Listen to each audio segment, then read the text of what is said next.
Good afternoon. आज हम लोग करेंगे variation of mass with velocity.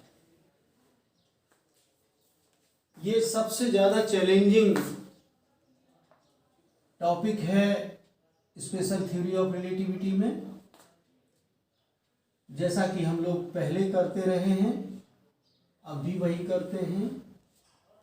हमने फ्रेम ऑफ रेफरेंस 2 कंसीडर किए हैं और हम लिखने की भाषा में जो आप एग्जामिनेशन में लिखते हैं या आपके नोट्स बनाने में लिखते हैं, let us consider 2 frames of reference, one S and other S dash.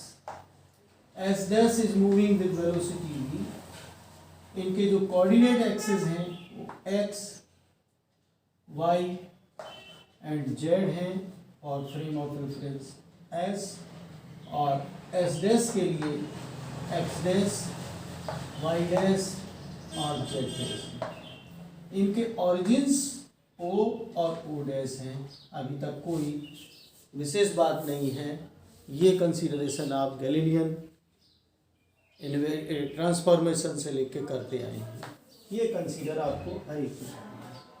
अब हमको लक्ष्य हमारा है m equal to m0 upon under root 1 minus we square upon C square. ये हम इसलिए लिख रहे हैं कि इसका आप यूज पहले से करते रहे हैं। इसी इक्वेशन से equal to delta m c square equal to m c square निकल के आना, जिसको हम आगे के वीडियो में करेंगे। वो छोटा है, ये सबसे ज़्यादा इम्पोर्टेंट है इस फॉर्मूले का डेरिवेशन। वीडियो बड़े हो जाने पे आप लोग थोड़ा सा कम देखते हैं और अपना लॉस करते हैं। मैं कोशिश करूँगा कि ये इतना इम्पोर्टेंट टॉपिक है फिर भी हम छोटा वीडियो बनाएं। इसके लिए हमने 2 पार्टिकल्स लिए हैं, ए और बी। जो सिंपलेस्ट सिचुएशन डेरिवेशन के लिए हो सकती है वो हमने करी। S dash frame of reference में ये सारा घटनाक्रम हो रहा है और एक की वेलोसिटी हमने ले ली है यू डैश और दूसरे की माइनस यू डैश। एक दूसरे के आमने सामने कोलिजन के लिए तैयार है। दोनों के मासेस भी हमने, इसका मास m1 और b वाले का m2 कंसीडर किया। हालांकि बाद में हम ये बताएंगे कि m1 इक्वल टू m2 है, आइडेंटिकल मासेस हैं, they are going to collide with each other. लेकिन अब हम एक चीज़ और सिंपल सी पहले अच्छे तरीके से समझ लें कि let us consider 2 frames of reference s and s dash. Simplest situation for the motion of s dash is along x axis. We have considered the same situation here as well. अब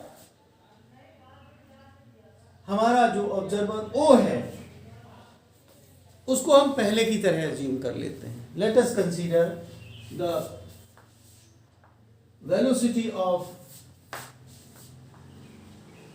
particle A is u1 and particle B is u2।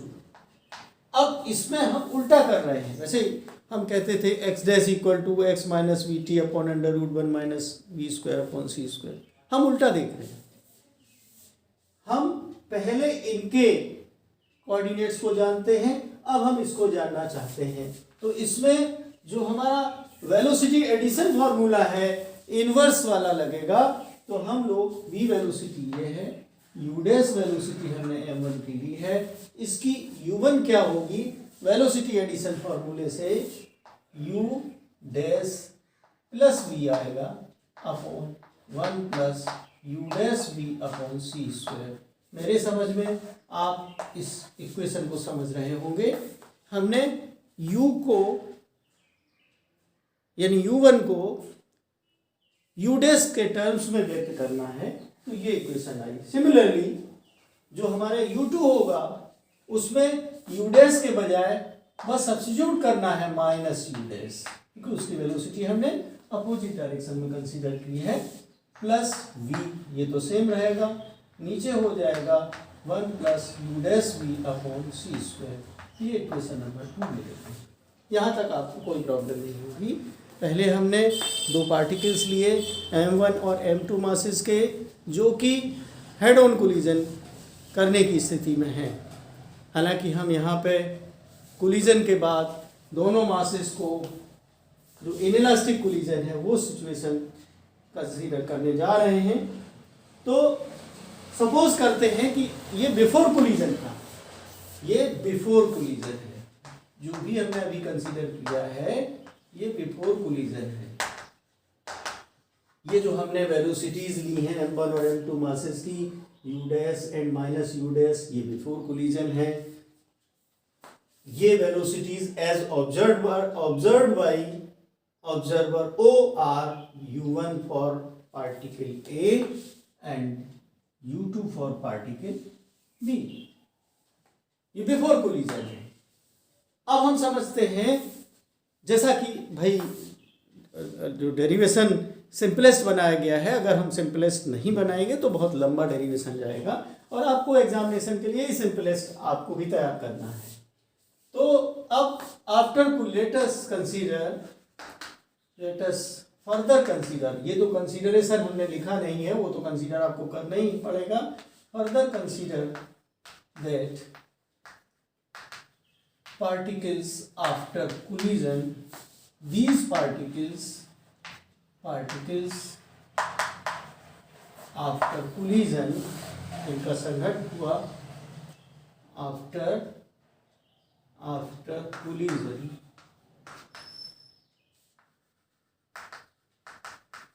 stick together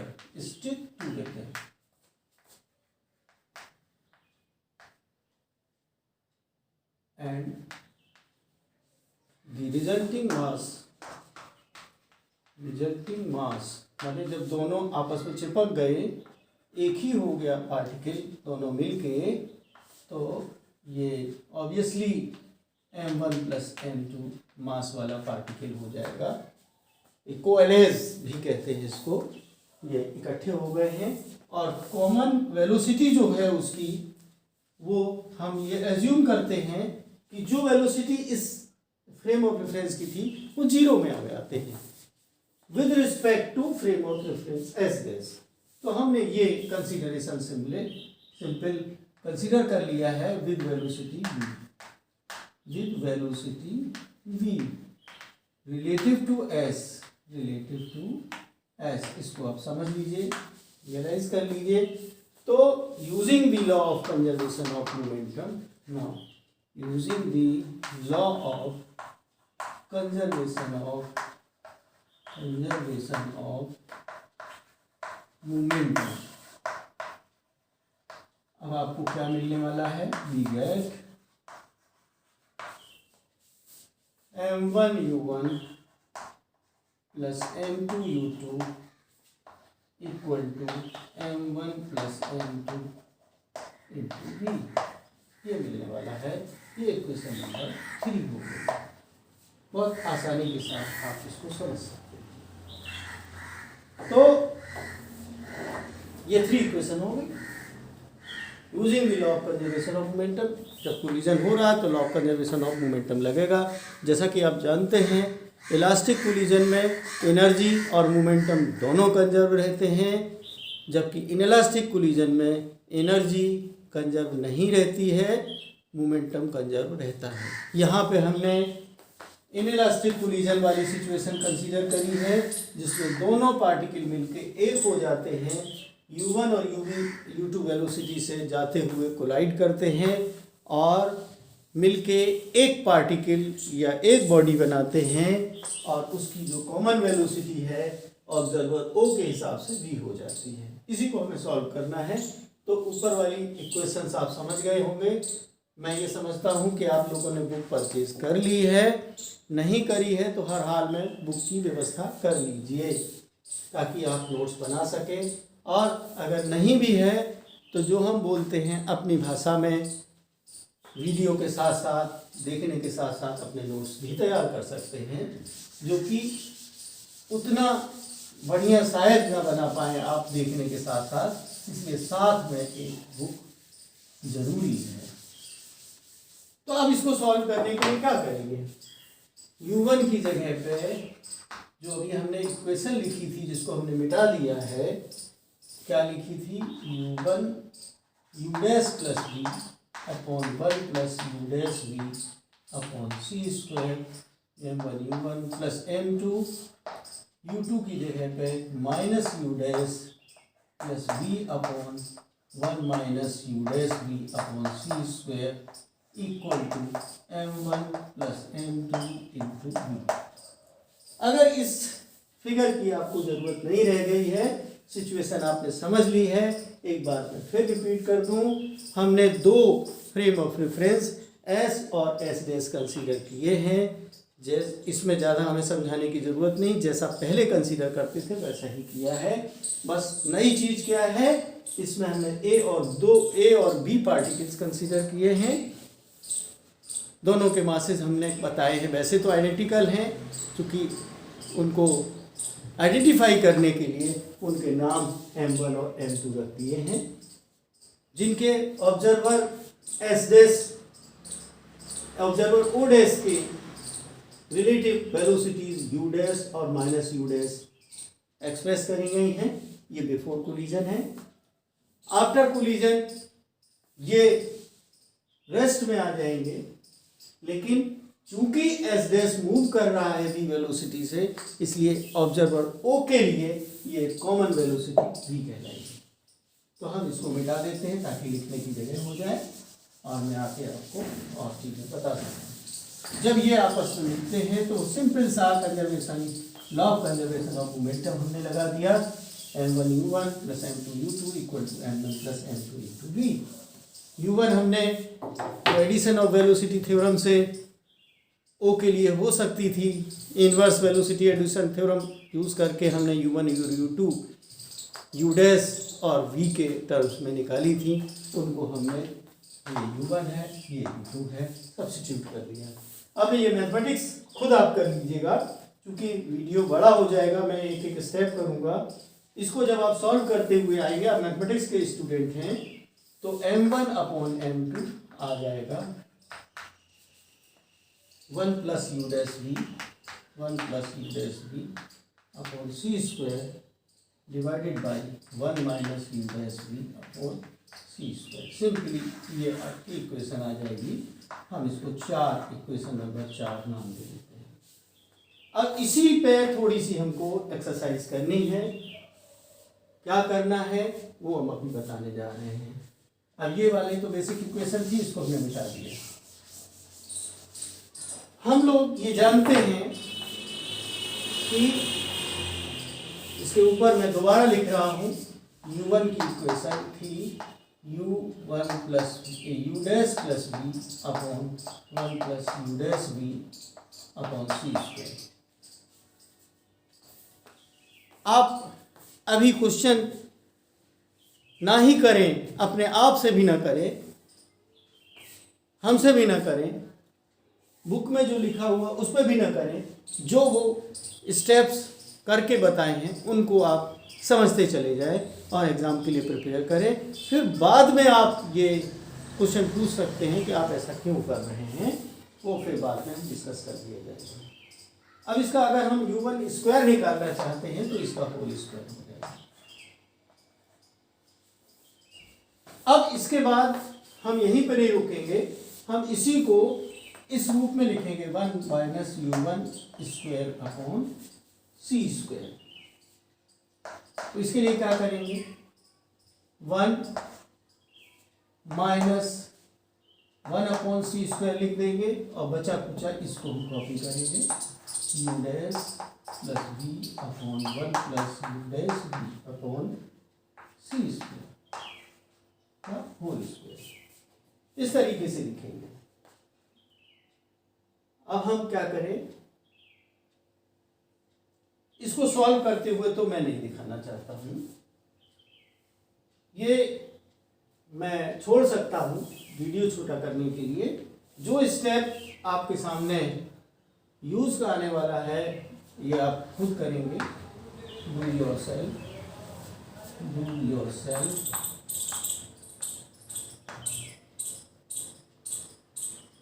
some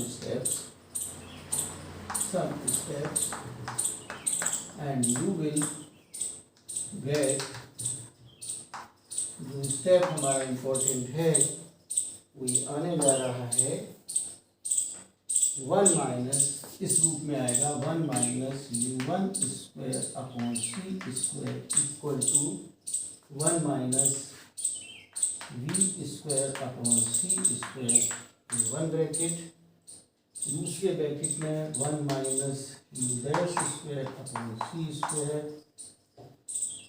नीचे वाले bracket में इसका 1 plus u dash v upon c square.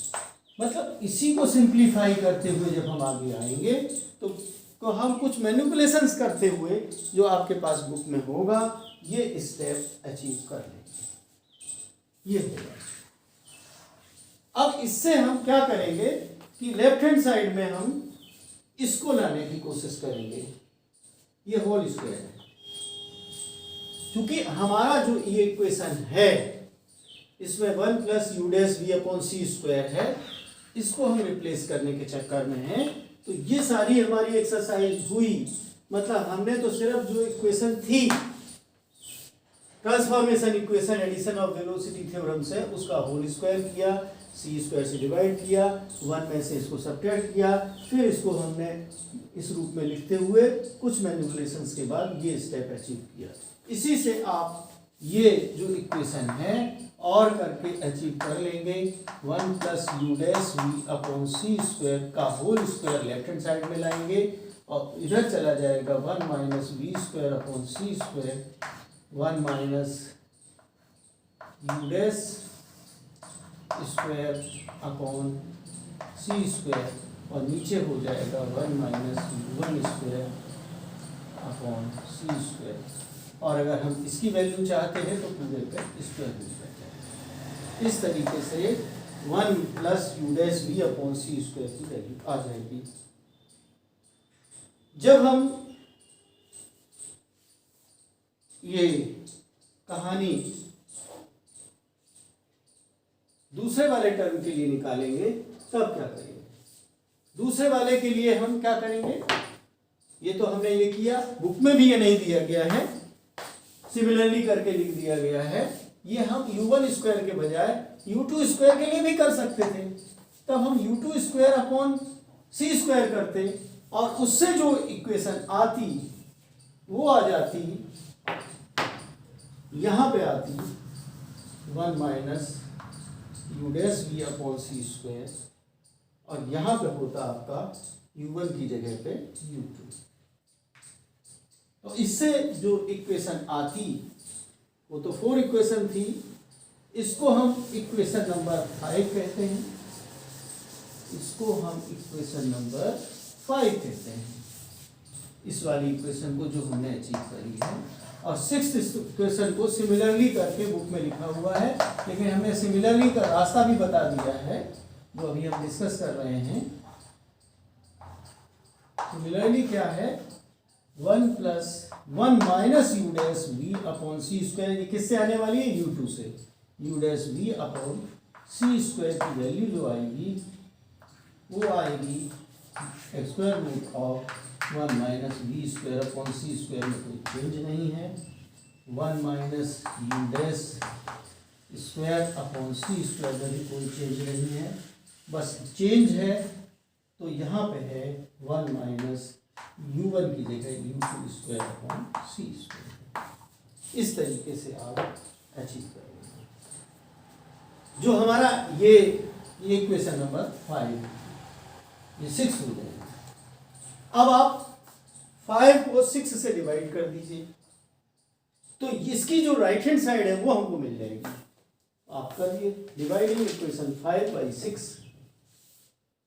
इसको भी मिटा नहीं सकता, इसको भी मिटा नहीं सकता, ये इसको भी मिटा नहीं सकता, तो यहां पे लिखते हैं dividing equation 6 5/6 5 by equation 6 we gate.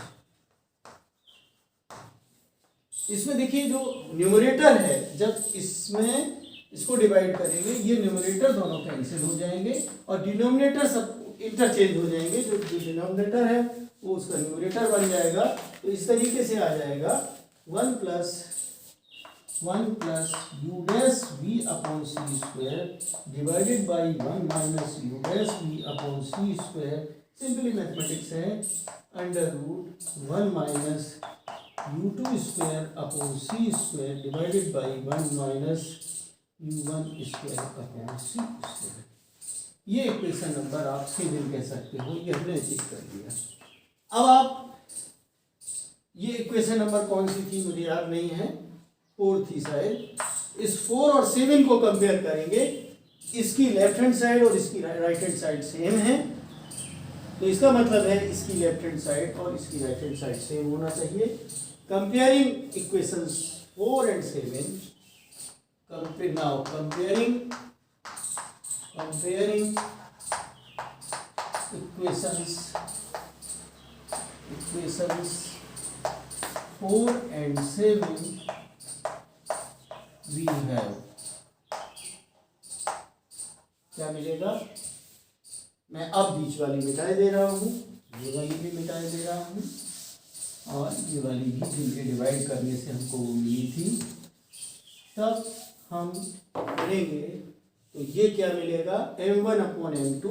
जो ये लिखा हुआ है इसकी जगह हम इसकी राइट हैंड साइड लिख देते हैं, तो ये तो इक्वल है ही उसके 1 minus under root of 1 minus u2 square upon C square divided by 1 minus u1 square upon C square. ये इक्वेशन आप 8 कर सकते हो। यही हमारी, यहीं तक हमको चलना था। फिर हमको कुछ और अप्रोक्सीमेशंस और कंसीडरेशंस करने होंगे और हमारी इक्वेशन निकल आएगी। इन्होंने कहा, अब फिगर जो आपको हमने बनाया था आपके माइंड में हो और आपके पास अगर कॉपी हो, तो हमने यहाँ पे एक फिगर बनाया था जिसमें एक पार्टिकल ए था, एक पार्टिकल बी था। हम रेफरेंस नहीं बना रहे हैं। ये यू डैश वेलोसिटी से चल रहा था, ये माइनस यू डैश वेलोसिटी से चल रहा था। इसका मास m1 था, इसका मास m2 था। तो इन्होंने कहा if the body b is moving with 0 velocity, यानी इन्होंने कहा कि शुरू में इसकी 0 वेलोसिटी अगर होती और m2 की जो वैल्यू है उसका नोटेशन m0 होता, तब क्या होता? हम कहें कि u डैश जो है वो 0 थी, u डैश 0 थी।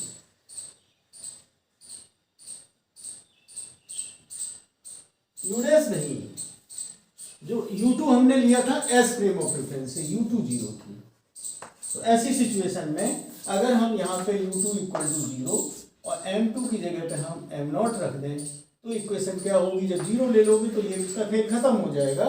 तो इससे हमारा आ जाता m1 इक्वल टू, ये m0 ऊपर चला जाएगा, m0 upon under root 1 minus u1 square upon सी स्क्वायर। ये इक्वेशन आपकी 9 आ गई। अब इस पर भी डिस्कशन हम लोग को करना है, जैसा इन लोगों ने किया है हमें वही समझाना है। इसके अलावा कोई ऑप्शन नहीं है। सिंपलेस्ट मेथड जो बुक में दिया है, इसके अलावा मेथड्स अगर हम हायर स्टैंडर्ड बुक से लेंगे तो बहुत लंबे होंगे और आपके लिए डिफ़िकल्टी होगी। इसमें थोड़े से आपको एजम्पशंस लेते हुए, अप्रोक्सीमेशन करते हुए आप सॉल्व कर सकते हैं। हमने equation m1 equal to m0 upon under root 1 minus u1 square upon C square consider कर ली है। तो since the two bodies are similar, अब ये कह रहे हैं जो कि हमने पहले ही बोला था, इन्होंने जो लिखा है मैं आपको बता रहा हूँ। Since the two bodies are similar the rest mass of another body is also m0। तो इन्होंने कहा देयरफॉर इक्वेशन 8, हमने इसको 9 करा हुआ है, may be considered as applicable to single body. इन्होंने कहा कि हम एक ही बॉडी के लिए इस्तेमाल कर सकते हैं। एम ही थी, वही चल रही थी, एक कॉर्नर एस में ले लिया, एक ही चल रही थी, तो हम सिंगल बॉडी के लिए भी अप्लाई कर सकते हैं एंड उसका इफेक्टिव मास m1 ही कहेंगे, मूविंग विद वेलोसिटी u1। तो m1 इक्वल टू भी हम m रख दे रहे हैं और जो हमारा u1 है उसको भी हम v कंसीडर कर ले रहे हैं। हमने तो आपको पहले ही कंसीडर करते हुए कहा कि आइडेंटिकल बॉडीज है। अब हम u1 को v ही कह देते हैं। जो हमने u1 दिखाई दे रहा था ऑब्जर्वर o को, उनका वो v वेलोसिटी थी, वही साथ में चला जा रहा है। आपने कहा भी कि जब वो कोलाइड करके v वेलोसिटी उनकी हो जा रही थी, जो कि frame of reference s dash की वेलोसिटी है। तो हम इसी इक्वेशन को m1 की जगह पे m और यहाँ पे m0 अपॉन √1 माइनस u1 की जगह पे v। तो सिंपल सा equation m equal to m0 upon √1 minus v square upon c square, यही मास वेरिएशन फार्मूला है जिसको अभी अभी हम लोगों ने डिराइव कर लिया। तो इस तरीके से this is the relativistic formula for the variation of mass with velocity and shows that जैसा कि जैसे जैसे v अगर v c के बराबर हो जाए तो c square upon c square 1 होगा और ये 1 है, 1 माइनस 1 0, तो m will be if v equal to c then m equal to infinity. ये हाईएस्ट है, माने इससे ज़्यादा वेलोसिटी हो ही नहीं सकती, इंफिनिटी से ज़्यादा मास हो ही नहीं सकता है। लेकिन बहुत सारे जो सम्स हम लोगों को सॉल्व करने हैं वो सम्स कहीं 0.8 c ले लेंगे जिसमें आराम से स्क्वायर रूट निकल आ जाए, 0.6 c ले लेते हैं। बस इसी तरीके से आपको न्यूमेरिकल प्रॉब्लम्स करने होंगे। और इन्होंने कहा कि अगर if v is very very less than c then v upon c is v square upon c square can be neglected और ऐसी स्थिति में ये 0 होगा तो m इक्वल टू m होगा। यानी थ्योरी ऑफ रिलेटिविटी लगती वहीं है जहाँ पे वेलोसिटी लाइट की स्पीड को अप्रोच करने लगती है, तभी उसमें कुछ वेरिएशन समझ में आता है। ये थ्योरेटिकल कंसीडरेशन था, ये फॉर्मूले का डेरिवेशन था जिसको हम लोगों ने कंसीडर किया है। इन्होंने कहा v इक्वल टू हमने c/2 रखा, तो इन्होंने कहा कि मास अगर हम v इक्वल टू एक प्रॉब्लम की तरीके से इन्होंने कहा c/2 रख लिया जाए तो जो मास है वो m0 का 15.5% इंक्रीज होता है। Increase of mass by 15.5%। ये ऐसा इन्होंने कैलकुलेट करके, जो कि आप स्वयं भी कर सकते हैं। एक ग्राफ भी इन्होंने दिया हुआ है, मैं समझता हूं कि आप समझ गए होंगे, आपको स्वयं करना होगा। हम एक डायरेक्टर हैं जो आपको डायरेक्ट करते हैं, आपको स्वयं फाइट करनी है, स्वयं चैलेंजेस स्वीकार करने हैं, एग्जाम आपको देना है, आपके पढ़ने के लिए टीचर हेल्प करता है और उसके बाद जो है उसको स्वयं करना होता है। तो आपको मैं एक ग्राफ बता देता हूँ कि ये सब एक्सपोनेंशियल ज़्यादातर नेचर में होता है। ये हमने एक्स एक्सिस पे जो मास है उसकी वेलोसिटी दिखाई है और यहाँ पे हमने मास के वेरिएशन को, चूँकि वेरी करने वाली जो चीज़ है वो वाई एक्सिस पे दिखाई जाती है, किस पे डिपेंड कर रही है, वेलोसिटी पे। तो ये देखने में आया है कि ये 0 पे जो भी था वो m0 था, इसको हमने m0 मार्क किया है, यहाँ पे हमने m0 मार्क किया है कि इतना मास था, उसकी वैल्यू आर्बिट्रेरी यूनिट में हमने शो कर रखा है और यहाँ पे हमने जो वेरी होने वाला मास है उसको शो किया है। शुरू में जब कम वेलोसिटीज़ होती हैं ऐसा ही रहता है और उसके बाद एक्सपोनेंशियली बढ़ता है। तो आप इसको दिखा सकते हो। अगर मान लिया ऑब्जेक्टिव क्वेश्चन आता है तो आप मास वेरिएशन का ग्राफ देख सकते हो। एक्स एक्सिस पे हमने वेलोसिटी v को शो कर रखा है और वाई एक्सिस पे m को। जब हमारा मास वेलोसिटी बहुत कम है या रिलेटिविस्टिक स्पीड से कम है तो ये वेरिएशन हमको नहीं नोट होगा तो करीब करीब वही मास दिखाई दे रहा है। जैसे जैसे कुछ अप्रिसिएबल वेलोसिटी होने लगती है उसी रेशियो में एक्सपोनेंशियली एक तरीके से बढ़ता हुआ मास दिखाई देने लगता है, नोट होने लगता है। ये कैलकुलेशन के थ्रू है। फिर इन्होंने एक्सपेरिमेंटल जो वेरिफिकेशन है कि हमने कर तो लिया, जोड़ गांठ करके आपने सारा फॉर्मूला निकाल दिया और उसके बाद आपने एजम्पशन लिया, पहले दो बॉडी ली, उनका कोलिजन कराया, कोलिजन कराने के बाद पहले आइडेंटिकल कहा लेकिन M1 M2 मास ले लिया। वो M1 M2 तो जस्टिफाइड है कि जब हम कोई मैथमेटिक्स लगाएंगे अगर M1 M1 MM करते रहेंगे तो कंफ्यूज हो जाएंगे। तो शुरुआत में जो बेसिक हमारी मैकेनिक्स की थ्योरी है उसके हिसाब से फॉर्मूले वाइज चले हैं, उनके सॉल्यूशंस निकाले हैं, बाद में हमने अप्रोक्सीमेशंस किए हैं। फिर हमने क्या किया कि एक को रेस्ट में मान लिया, एक को मोशन में मान लिया, फिर हमने उसको दोनों को इकट्ठा मिला दिया और मिलाने के बाद हमने एक बेसिक फार्मूला निकाला। बाद में हमने कहा कि M1 भी M के बराबर है और फाइनली उस कन्वर्ट करके जो बेसिक फार्मूला जो हमारा लक्ष्य था मास वेरिएशन फार्मूला का उसको हम लोगों ने निकाल लिया। M equal to nought upon under root 1 minus b square upon C square. देखो टाइम डायलेशन की तरह है, यहाँ पर टाइम भी बढ़ता है, मास भी बढ़ता है और उसी हिसाब से प्रॉब्लम्स इसकी सॉल्व होंगी जैसे कि टाइम डायलेशन में सॉल्व होती हैं। हाँ, लेंथ वाइज स्पेस जरूर सिकुड़ता है, टाइम भी बढ़ता है जब लाइट की स्पीड को अप्रोच करके बॉडीज चलती हैं, और मास भी बढ़ता है। ये अपने दिमाग में बैठा लीजिए। 3 फंडामेंटल क्वांटिटीज़ हमने छोटे क्लासेस से पढ़ना शुरू की थी, चूँकि जो कि लेंथ, टाइम और मास हुआ करती थी, इसी के इर्द गिर्द पूरा फिजिकल वर्ल्ड सिमटता है। स्पेस है, टाइम है और मास है। मैटर है तो मास भी होगा। मास के साथ क्या होता है ये जानना जरूरी था। टाइम और लेंथ को तो हम आसानी से लॉरेंस ट्रांसफॉर्मेशन की जो बेसिक इक्वेशन है उसे निकाल के लाए थे, और मास को हमने कंजर्वेशन ऑफ मोमेंटम अप्लाई करके निकाला है।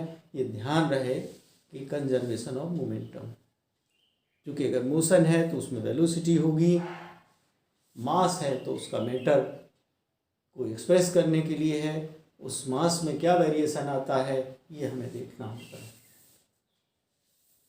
तो जो अल्बर्ट आइंस्टीन ने थ्योरी दी उससे तो यही पता चलता है कि मास भी एब्सोल्यूट नहीं है, एज प्रेडिक्टेड और सजेस्टेड बाय न्यूटन अर्लियर। इसलिए भी गलत साबित हुआ। अब एक्सपेरिमेंटल वेरिफिकेशन के लिए जो इन्होंने लिखा है, the relativistic formula for the variation of mass with velocity was confirmed experimentally by Bucherer in 1908. Bucherer.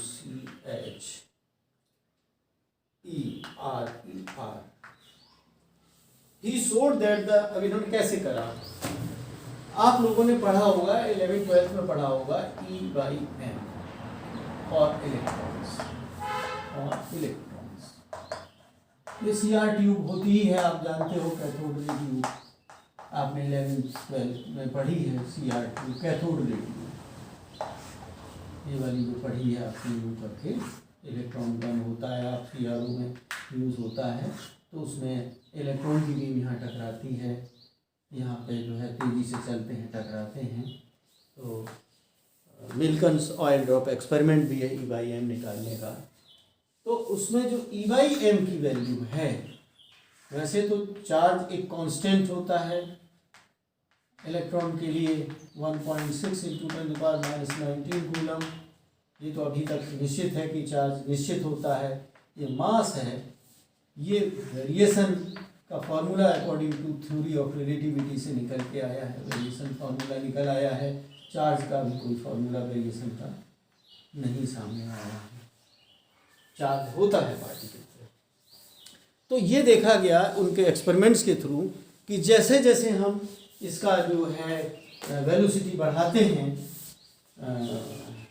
जब वेरी फास्ट बहुत हाई वोल्टेज लगाते हैं, तो जो रिलेटिविस्टिक लिमिट में जब आ जाते हैं, लाइट की स्पीड को अप्रोच करने लगते हैं, तो ई बाई एम आपने एक्सपेरिमेंट में जो डिटरमाइन किया वो for higher velocities of moving electrons, for higher velocities of moving electrons, the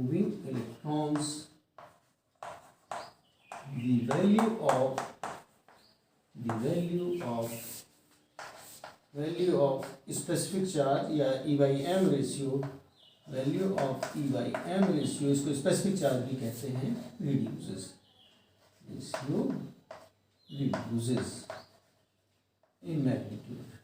जो भी एक्सपेरिमेंट उनका निकला है वो ये साफ साफ दिखाई दिया। तो ये सिद्ध करता है कि ये जो फॉर्मूला सामने मास वेरिएशन का थ्योरी ऑफ रिलेटिविटी से, स्पेशल थ्योरी ऑफ रिलेटिविटी से निकल के आया है, ये बिल्कुल सही है। इसको मैं एक बार पढ़ के सुनाता हूँ। He showed that the ratio of e by m of electrons was smaller, या कम हो गया, स्मॉलर मतलब रिड्यूस होना, for fast moving electrons than that for the slower ones, indicating thereby that the mass of electrons increases with their speed। मास, जब ये denominator में कोई चीज़ बड़ी होगी तभी तो ये फ्रैक्शन कम होगी, तो मास बढ़ गया, ई बाई एम की वैल्यू कम हो गई। और जैसा कि ये फॉर्मूला कहता है कि वेलोसिटी ज़्यादा होगी तो मास बढ़ेगा, और बढ़ेगा तो ई बाई एम रेशियो कम होगा, जो कि एक्सपेरिमेंटली देखा गया है। Since then, it has been confirmed by number of experiments. Different particle accelerators also prove equation। जो हमारी 9 या 10 है, जो भी हमने इक्वेशन बनाई होगी फाइनल, इसको 10 इक्वेशन नंबर कह देते हैं। 9 तक तो हमने जो है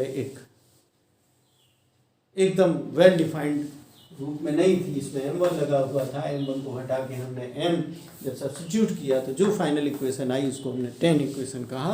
इस 10 इक्वेशन को हमने एक्सपेरिमेंटली कैसे जाने, इसके लिए लोगों ने एक्सपेरिमेंट्स किए, बहुत सारे किए। एक एक्सपेरिमेंट के बारे में इन्होंने बताया कि बचलर ने जो है ई बाई एम डिफरेंट वेलोसिटीज़ पे एक्सपेरिमेंटली नोट किया। ये देखा कि जब हमारा मूविंग इलेक्ट्रॉन ज़्यादा फास्ट था तब ई बाई एम रेशियो कम वैल्यू में आ रहा था, घट के आ रहा था। इसका मतलब हुआ कि मास जो डिनोमिनेटर में है वो बढ़ के आ रहा होगा, यानी कि मास बढ़ता है एज पर दिस फॉर्मूला। यही हमारा मास वेरिएशन फॉर्मूले का डेरिवेशन है, जिसको आप फाइनली समझ सकते हैं। इसके बाद इसमें बहुत सारे सम्स दिए हुए हैं। Deduce the velocity at which the mass of A particle will be 5 times the mass at rest. मैं प्रॉब्लम एक दो आपके सामने कह देता हूँ। मैंने मैथमेटिक्स आज के वीडियो लेक्चर में कम करी है जानबूझ के, क्योंकि जितने बड़े हमने वीडियोस डाले हैं उनको आपने ईमानदारी से नहीं देखा है। अब आपको स्टेप्स हमने कम किए हैं, आपका काम बढ़ा है, अब आपको करना ही पड़ेगा, और कोई आपके पास ऑप्शन नहीं है। जो नोट्स में एग्ज़ाम में वो स्टेप्स आपको शामिल करने हैं, आपको करने के लिए छोड़ा है, लेकिन जो फिजिक्स उसके अंदर थी वो सारी हमने डिस्कस करी है। तो इन्होंने कहा, एक क्वेश्चन है एग्जाम्पल 18 के रूप में, इन्होंने कहा कि हमें वो वेलोसिटी बताइए, क्वेश्चन मार्क है, जिसमें जो m है वो 5m0 के बराबर हो जाता है। तो फॉर्मूला हम लगाते हैं, m equal to m0 upon √1 minus v² upon c²। अब आप m को 5m0 कर दीजिए, m0 upon √1 minus v² upon c²। m0 cancel हो गया। अब इसको सॉल्व करोगे, सॉल्व करते हुए फिर नहीं दिखा रहा हूँ, ये वैल्यू आ रही है v की 2.939 8 मीटर/सेकेंड। इस चैप्टर में थ्योरी जरूर थोड़ी सी दिमाग पे जोर देने वाली है, रिलेटिविटी रियलाइज करने वाली है, लेकिन प्रॉब्लम्स बहुत आसान है, आप स्वयं करके देखेंगे, जिनको हम नहीं कर रहे हैं। इन्होंने कहा कि एक नेक्स्ट क्वेश्चन है कि एक पार्टिकल है जो कि 90% लाइट की वेलोसिटी के चल रहा है, तो इनके मास में क्या फ़र्क पड़ेगा, ये भी है। तो इसमें v/c को 90% बताया है तो 0.9 के बराबर हो गया, या v की जगह पे आप 9c रख सकते हो। जब सॉल्व करोगे तो m/m0 की वैल्यू जो निकल के आएगी वो 2.29 माने उसका दुगना हो जाएगा m, दुगने माने 2.29 टाइम्स ऑफ। अगर 90% वेलोसिटी, लाइट से ज़्यादा स्पीड से कोई बॉडी चल ही नहीं सकती है। इस तरीके से आप सारे प्रॉब्लम्स को आप जो भी सॉल्व और अनसॉल्व हैं उनको करने के लिए आप तैयार हो जाएं और प्रॉब्लम सॉल्व करना शुरू करें। अभी तक जितनी थ्योरी ऑफ रिलेटिविटी के हमने टॉपिक्स किए हैं, मैं एक दिन कहने वाला था कि आप प्रॉब्लम लगाना शुरू करिए, तो आप अपनी सीरियस और सिंसियर स्टडीज़ शुरू कर लीजिए, तभी आपको मेरी बातें समझ में आएंगी। अभी आप बहुत अच्छे से हमारी बातें, शायद कुछ लोग तो बहुत अच्छा कमेंट जो हमें कमेंट बॉक्स में मिल रहा है उससे पता चल रहा है कि कुछ लोग लिखते हैं I have viewed the full video, लेकिन ये काफ़ी नहीं है। मैं चाहता हूँ कि आपने क्या समझा है इसके बारे में लिखेंगे, तो अब मुझे भी पढ़ाने की पॉलिसी जैसी आपकी रिक्वायरमेंट होगी आपके कमेंट को देख के मैं चेंज कर सकता हूँ। इसलिए आप कमेंट बॉक्स में अपनी प्रोग्रेस के बारे में भी लिखें, लेकिन ये आप तभी लिख पाएंगे जब ईमानदारी से हमारे जो एक तरीके से वीडियो लेक्चर्स हैं उन सब्जेक्ट को बारीकी से गहराई से पढ़ेंगे, बुक्स से रिवाइज करेंगे, और फिर नहीं समझ में आएगा तो दोबारा देखेंगे।